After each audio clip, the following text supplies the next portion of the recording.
It was a perfect Saturday morning at Pine Lake. Mist rose gently off the still water, birds chirped in the trees, and I sat on my little dock with my grandfather's golden bamboo fishing rod, just enjoying the peace. This cabin had been in my family since 1987, and honestly, there was nowhere else I'd rather be. The water looked like glass, perfectly reflecting the pine trees that gave the lake its name. My tackle box sat neatly beside me, everything in order. I was thinking maybe I'd catch a bass or two for dinner when I heard the unmistakable sound of aggressive heels clip-clopping down the gravel path toward me. That was the first time I laid eyes on Victoria, though I didn't know her name yet. She came stomping toward me like she owned the place, clutching a bright red clipboard like it was a weapon. Mid-50s, classic Karen haircut, in a blazer that screamed, "I want to speak to your manager." Her face made one thing clear. This woman was on a mission, and I was the target. Without so much as a greeting, she strutted to the edge of my dock and declared, "Excuse me, sir. According to HOA Resolution 15B, this lakefront area is designated for community use only. You need to remove your belongings and vacate immediately." She raised her clipboard like it was some kind of court summons. I almost laughed, but I kept my cool.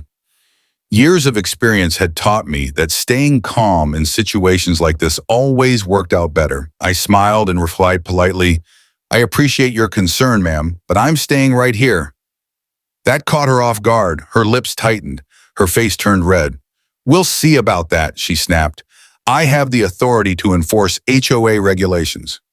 Every single property around this lake falls under HOA jurisdiction. You're trespassing, and then I'll have you removed if necessary." As she rambled, I glanced at a sealed envelope sitting on top of my tackle box, marked Pine Lake, important, in my grandfather's handwriting. Suddenly it felt very relevant. Just then, old Pete strolled by on his morning walk. He's lived in Pine Lake for over 35 years and has seen everything. As he passed behind Victoria, he whispered just loud enough for me to hear, "She's barking up the wrong tree, son." Victoria spun around, but Pete just kept walking, whistling an old tune. I could have hugged the guy. She misread the situation completely. "See, even your neighbors know you don't belong here," she said with a smug grin. I saw Pete shake his head as he disappeared around the bend. Then Victoria launched into a whole rant about how she'd spent weeks researching property records and HOA bylaws. As the newly elected HOA president, she claimed it was her duty to uphold the rules. "You can't just pretend you own the place," she scolded. The irony wasn't lost on me. I calmly stood up, set my fishing rod aside, and looked her in the eye. "Ma'am," I said gently, "I understand you believe you're doing your job, but there's some information you might be missing. This cabin has been in my family for decades. I have every right to be here." She tried to interrupt, but I raised a hand. "Since you've done so much research, maybe we should both take a closer look at those property records you mentioned." I picked up the settled envelope and slipped it into my jacket pocket. Victoria watched me pack up my fishing gear, clearly believing she'd won. "Finally coming to your senses," she muttered. As I walked past her up the path, something caught my eye. An old metal boundary marker, saw us nearly hidden in the overgrowth near the shoreline. I made a mental note to check it out later. "Don't think this is over," she shouted behind me. "I'll be back with documentation, and next time, you won't have a choice." I turned with a polite nod. "Have a good day, ma'am." And I meant it. After all, everyone deserves a good day, even if they're about to have their entire world turned upside down. 2 days passed quietly. I was back on my dock, same spot, same peaceful view. The lake shimmered in the morning sun, and I had my coffee and fishing rod right where they belonged. That peace, however, didn't last long. Up near the road, I heard a car door slam. Heavy footsteps crunched down the gravel, and there she was, Victoria, marching toward me again. This time, she came armed with a thick folder and a dramatic flair that would make any courtroom actor jealous. "I told you I'd be back," she announced, holding the folder high like a sacred text. "This is an official notice from the Pine Lake Homeowners Association. You are being fined $2,000 for violating community standards, and you have 24 hours to vacate the premises." She slapped the paper down on my tackle box so hard that my coffee mug wobbled. I picked up the notice and gave it a quick scan. I had to admit, it looked impressive. Fancy letterhead, bylaw citations, detailed language. But as I've learned, paperwork only matters if it's backed by actual authority. This is quite elaborate, I told her, setting it aside. I can see you put a lot of effort into this. That seemed to satisfy her. Until I added, I've decided to let my attorney take a look at the situation. I'll be sending him a certified letter outlining our conversation. The look on her face was priceless, like I'd just thrown ice water in her face. She gasped, then shrieked, "Legal intimidation tactics. I knew you'd try to lawyer your way out of this, but two can play that game, buddy. I know people too." She began pacing back and forth on the dock like a frustrated guard dog. I just kept fishing, which made her even angrier. "You think you're clever," she hissed, "but this is America. We have laws." Then right there in front of me, she pulled out her phone and began dialing. "Yes, police," she said loudly for dramatic effect. "I need to report a trespasser on community property. He's refusing to leave and is threatening legal action against the HOA. She rattled off my address, or what she thought was my address, and made it sound like I was some dangerous squatter building a militia camp. 15 minutes later, I heard sirens. 2 patrol cars pulled up. Victoria looked thrilled. She rushed to meet the officers and pointed toward me with the intensity of a courtroom prosecutor. "That's him! That's the trespasser!" The officers, young, clearly exhausted, and probably wishing they were anywhere else, walked down the dock. Victoria trailed behind them, still clutching that red clipboard like a lifeline. "Good morning, officers," I said, without even reeling in my fishing line. "Beautiful day, isn't it?" The taller officer nodded. "Sir, we've received a complaint about trespassing. Mind if we ask you a few questions?" "Not at all," I said, gesturing to the bench beside me. "Would you like to sit?" Victoria exploded. "Don't offer them seats. This isn't a tea party. Arrest him." The second officer, a female sergeant with calm eyes and stripes on her sleeve, pulled out a notepad. "Ma'am, we'll handle this." She turned to me. "Sir, can you tell us your connection to this property?" That's when I reached into my tackle box and pulled out the sealed envelope. "Certainly, officer," I said. "This should explain everything." I broke the seal. Inside was the original property deed from 1987, signed and notarized, along with a handwritten note from my grandfather. I read aloud, "This lakefront parcel remains exempt from all future homeowners association agreements. The owner retains all riparian rights and exclusive use of the shoreline, extending 50 feet in either direction." I handed the documents to the sergeant. She studied them carefully. Then she walked to that old boundary marker I'd spotted earlier and brushed away the weeds. The numbers matched the deed exactly. She turned to Victoria. "Ma'am," she said, her voice firm, "this gentleman owns this property outright. These documents are legitimate and properly recorded. You filed a false police report." Victoria's face turned a shade of red I didn't think existed. "That's impossible," she yelled. "The HOA has jurisdiction." The tall officer shook his head. "I'm sorry, ma'am, but properties grandfathered in before HOA establishment retain their rights." The sergeant handed the papers back to me and added, "We're not going to press charges for the false report this time, but please verify your information before calling law enforcement again." Victoria stood there, speechless for once. As the officers walked away, I called out, "Thanks for your time, officers. Hope the rest of your shift is quieter." Victoria didn't move. She just stood there, clipboard trembling in her hands. Finally, she croaked, "This isn't over." I nodded. "Have a good day, ma'am." But deep down, I knew. It kind of was. If I thought Victoria would slink away quietly after her humiliating defeat with the police, I was dead wrong. Over the next week, things around my property started to get weird. At first, it was subtle. Fishing lines cut when left overnight. Soap bubbles floating near the dock. My garbage cans mysteriously moved down the road. I knew it was her, but proving it? That was a whole other matter. When official channels didn't work, Victoria apparently decided to declare a silent war. Her plan? Make my life so inconvenient that I'd pack up and leave on my own. But what she didn't realize was, I've dealt with tougher people than her, and I don't scare easily. Then she went digital. She created a Facebook group called Concerned Pine Lake Residents, where she posted all kinds of bizarre stories about me. According to her, I was a dangerous loner, a possible criminal, a threat to community safety. She shared distorted photos of my cabin taken from odd angles to make it look run down. She wrote wild fiction about loud parties and pollution that never happened. The creativity was almost admirable. Almost. But she didn't stop there. She started impersonating other residents online, creating fake accounts to post concerns about me. One of the fake profiles even claimed to be old Pete. That was rich. Pete barely knew how to use his microwave, let alone social media.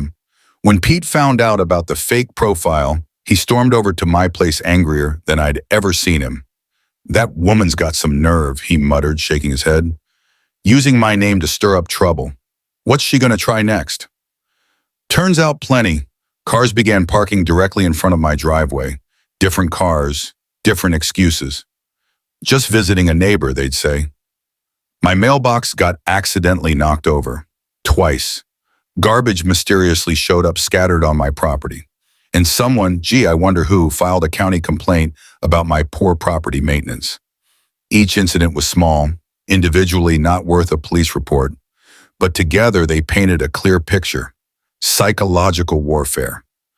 But what Victoria didn't know was I'd already started documenting everything. I installed discrete security cameras, tiny ones, hidden in planters and birdhouses, nearly invisible. In just a week, I had hours of footage. Victoria creeping around at night, snipping my fishing lines, dumping soap into the lake, whispering orders to people like she was the commander of a prank war. It was pathetic. Watching a grown woman sneak through the bushes like a teenager pulling a Halloween prank because she couldn't admit she was wrong. But she wasn't done. On a sunny Friday afternoon, she came back, this time carrying a stack of papers, a petition. 12 residents have signed, she said smugly. They all agree that you're a danger to the community. We demand your removal. I took the papers and read them carefully. Dramatic language, vague accusations, and a handful of signatures, half of whom I'd never met. The other half were probably people who just signed to shut her up. I looked at her and said, "Interesting signatures." Then I reached for my phone. "Hi, this is Jake Miller," I said loud enough for her to hear. "Please prepare the Pine Lake files, all of them. It's time." Victoria's posture shifted. I could see her trying to listen, to decode what I meant. When I hung up, she blurted, "Making more legal threats?" I smiled. "Just taking care of some business. You know, sometimes you have to call in the professionals." What she couldn't possibly guess was that the Pine Lake files weren't about lawsuits. They were about something much, much bigger.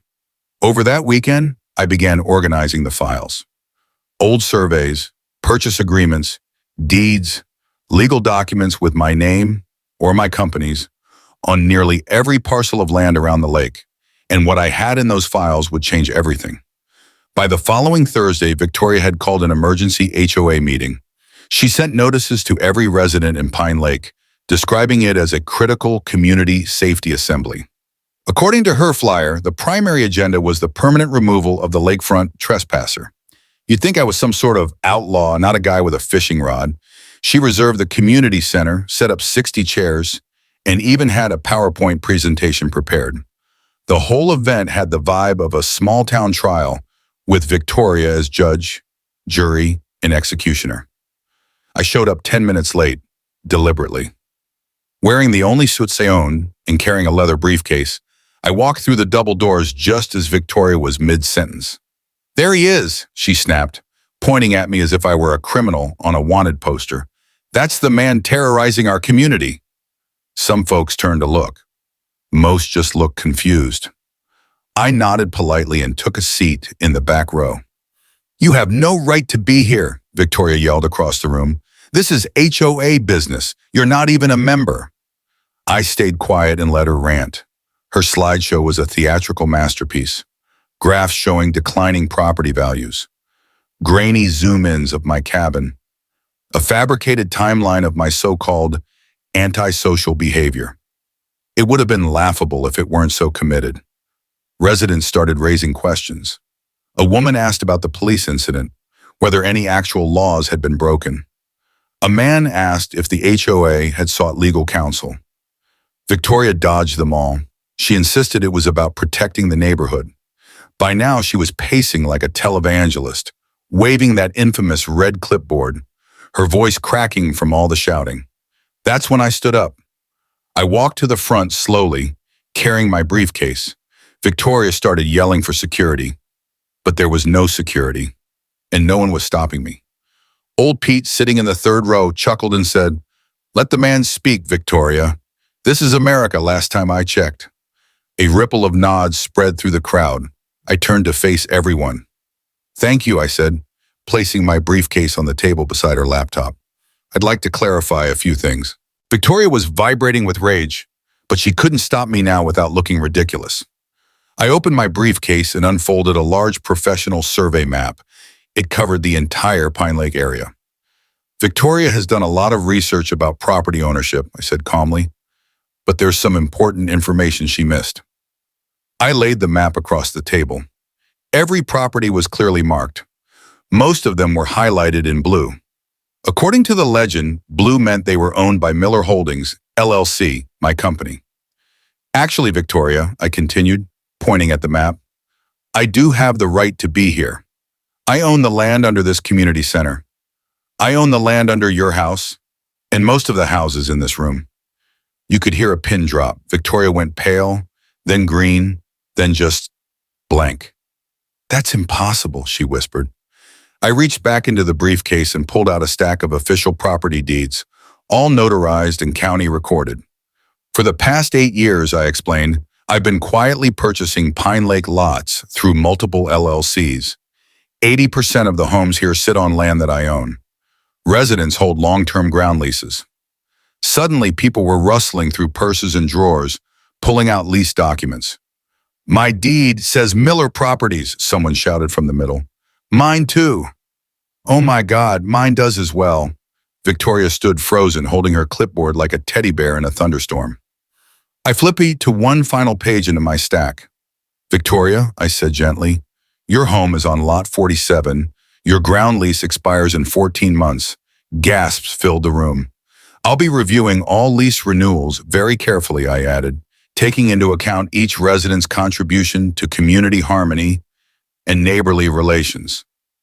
It wasn't a threat, it was a fact, and everyone understood it. Old Pete burst into laughter. "Told you she was barking up the wrong tree," he said, wiping tears from his eyes. "Didn't realize it was this big a tree."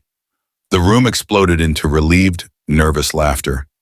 Victoria sat down slowly, as if her legs could no longer support the weight of her mistake. She clutched that red clipboard like it was the only thing keeping her grounded. And in a way, maybe it was. I packed up my documents while residents gathered around me with questions. Many apologized for not speaking up earlier. I told them the truth. I didn't want to disrupt anyone's life. I just wanted peace. As I left the building, I could still hear Victoria muttering behind me, "Impossible, impossible." The transformation in Pine Lake was almost immediate. Within 24 hours of the meeting, Victoria's reputation, once feared and unquestioned, crumbled like a sandcastle at high tide. No one wanted to be associated with her anymore. People who'd stayed silent now found their voices. It was as if someone had lifted the HOA curse that hung over the lake. Neighbors began sharing their own stories, horror stories, about Victoria's reign of control, lawn violations, mailbox inspections, threats of fines for having the wrong kind of birdhouse. Apparently, she'd spent years bullying people into compliance with rules she didn't have the authority to enforce. But now, her clipboard had lost its power. The mood around Pine Lake shifted. People took walks again. Kids fished off the dock without fear of reprimand. The lake, once haunted by HOA tension, became peaceful. Exactly what my grandfather had envisioned when he bought the land in 1987. Victoria, on the other hand, did not take the fall from power well. She spiraled. First, she went on a social media tirade, accusing me of being a land baron, a tyrant, a liar who had tricked innocent families into signing predatory leases. The problem? No one believed her. In fact, Once people reviewed their lease agreements and realized how fair and generous the terms actually were, lower than market rates, long-term security, and no hidden fees, they started thanking me. Then came the unraveling.